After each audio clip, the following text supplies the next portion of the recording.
মা আমিনার কোলে এলো নূরের গোলাপ ফুল, বিশ্ববাসী তার প্রেমেতে হলো রে মশগুল।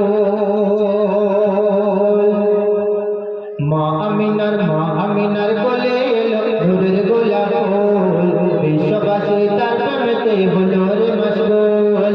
মা আমিনার কোলে এলো নূরের গোলাপ ফুল, বিশ্ববাসী তার প্রেমেতে হলো রে মশগুল। নবীর প্রেমে দরুদ পড়ে, নবীর প্রেমে দরুদ পড়ে সারা মানবকুল। কি পড়ে? লা ইলাহা ইল্লাল্লাহ ইমানের মোল, লা ইলাহা ইল্লাল্লাহ ইমানের মোল। মা আমিনার কোলে এলো নূরের গোলাপ ফুল, বিশ্ববাসী তার প্রেমেতে হলো রে মশগুল।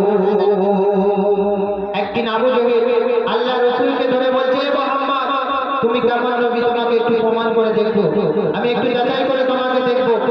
তো আল্লাহ রাসূল বলছে, বলুন আপনি কি দেখতে চান? তো আবু জহেল পাশে একটা মরা সাপকে লক্ষ্য করে বলছে, মুহাম্মদ তুমি যদি এই মরা সাপকে চিন্তা করে দেখাতে পারো, আমি আবু জহেল তোমার উপর ঈমান আনবো, আমি ঈমানের কলেমা পড়ে মুসলমান হয়ে যাব। আবু জহেল মনে মনে চিন্তা করছে, এই সাপটা মরে গেছে তো আর চিন্তা হবে না। তো তারপর কি হচ্ছে কবি চন্দ্রের মধ্যে লিখতে শুরু করে। আবু জহেল নবীর কাছে এসে বলিল, তুমি কেমন সত্য নবী আমি দেখিব। আবু জহেল নবীর কাছে এসে বলিল, তুমি কেমন সত্য নবী আমি দেখিব। পাশে একটি মরা গোসা পড়ে হয়েছিল। আবু জহেল বলে, তখন মুহাম্মদ শোনো না গো। আবু জহেল বলে, তখন মুহাম্মদ শোনো না গো।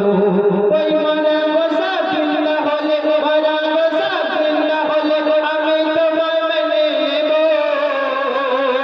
দয়ার নবী মরা গোসাকে ডাকিল। ওই মরা গোসা জিন্দা হয়ে, মরা গোসা জিন্দা হয়ে নবীর সাথে কথা বলিল। কি বলে? বলে নবী তুমি সবার আখির রাসূল, লা ইলাহা ইল্লাল্লাহ ইমানের মোল। মা আমিনার কোলে এলো নূরের গোলাপ ফুল, বিশ্ববাসী